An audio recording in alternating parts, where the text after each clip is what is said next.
quick disclaimer as I begin this video. It's going to sound just a little tad bit rehashed and corny because I got cut off as I was attempting it the first time. So we can appreciate something being played out even as it's being expressed for the first time. But so what I wanted to say is that recently, as of last year, I created this channel of YouTube, and it really does sound cool to say channel when you're talking about something that you worked on, like that might there's certain words that are just really cool. I think channel is one of them as it pertains to original content. Another one is pebble. Like I don't know if how people feel about the word pebble, but that's just a really awesome. That's a really outstanding word to me. And then so but with channel, like different channels will maybe sometimes make a self-reference about how that channel can best be appreciated and therefore like participated in. And so I want to say that with this channel is that I want to tell you that the spirit of this channel and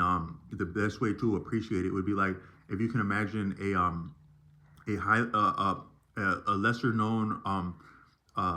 facility for training space cadets in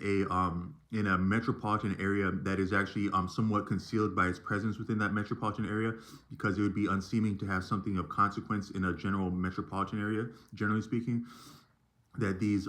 space cadets have been recruited from different regions based on their unique and eccentric backgrounds that are largely unappreciated in their natural cohorts and vicinities, but were somehow recognized by a person transversing that vicinity who would not typically haunt that vicinity, yet recognize something of value in these people that could be easily appropriated, transferred, and employed within the general duties and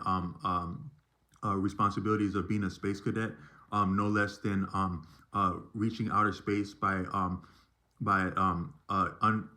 uncanny means of propulsion. Normally, I think most forms of propulsion can be derived to plant substance at one point, and then also functioning within outer space without having the regular rigors of gravity or maybe logic as it applies to thought, and then being somehow suspended in outer space outside of the relative references for time as we appreciate time, and therefore experiencing a little bit of something of eternity in observing the motions as they can be appreciated of planetary bodies from a fixed neutral position that would confound a person's normal sense of time, and then also experiencing reflections upon what it means to exist in such a state, and then what it means to exist in the first place, which maybe first would be redundant in such a setting because without a reference, it's difficult it's different to form different priorities without a reference of what had came first. The self-styled self-conceited the self-styled self-appointed philosopher or the piece of content. But equally, the space cadets are aware of this dynamic, and yet they are still earthbound and faced with the different rigors of cultivating of challenge and discipline that would be necessary to cultivate the propensities and the abilities to cope with the eventualities of floating in such a space and experiencing the reflections that would be imminent to occur in that setting. But then while being earthbound, finding different ways to replicate and facilitate a similar experience that would cultivate these strengths. But then we're also recognizing by the cadre that had both recruited them and spurred their training that morale is important in anything, including floating in outer space, and largely reflecting upon nothing. So where they were relieved from and excused from their normal duties and rigors of training to attend a baseball game in a metropolitan area that is trafficked by the general public, that at some points can be described as somewhat slimy to people in the general sequestering of rigorous training, just based on the habits and the protocol in both conduct and hygiene, with the juxtaposition and contrast of both those settings, the civilian and the highly trained space cadetry,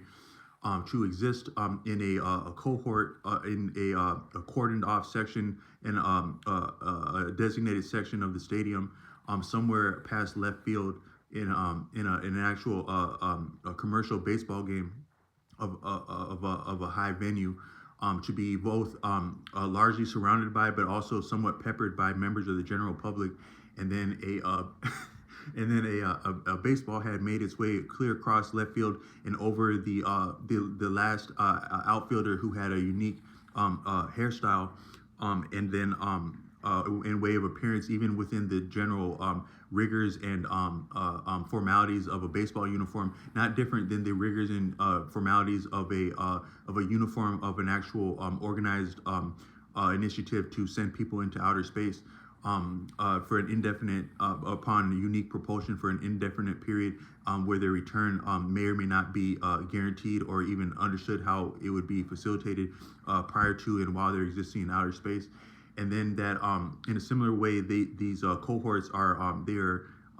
comprised of a neat appearance, but yet also bear eccentric features of personality, no less. Some of which is betrayed in their actual physical appearance, similar to the outfielder that the baseball had made it just over the glove of, in spectacular fashion, to land in the bleachers, where the typical patrons of the general society outside of the rigors of training are a little bit some more brutal, frantic, and self-interested, to begin to scramble among themselves and over the highly skilled space cadets, in blatant and shameless fashion, to obtain the baseball that has landed there. For what purpose, whether of memorabilia or further commercial interest, is not clear. But the actual initiative and the initiative and the fortitude of the scrambling public is quite profound, and this is all being appreciated by the space cadets, who are yet gifted enough to maybe overcome the general patrons in a sophisticated, nuanced way that wouldn't be expected by the patrons, to wrest the baseball from them, or maybe prior to them scrambling on it. But yet they're taken aback by the spectacle and not sure what to think of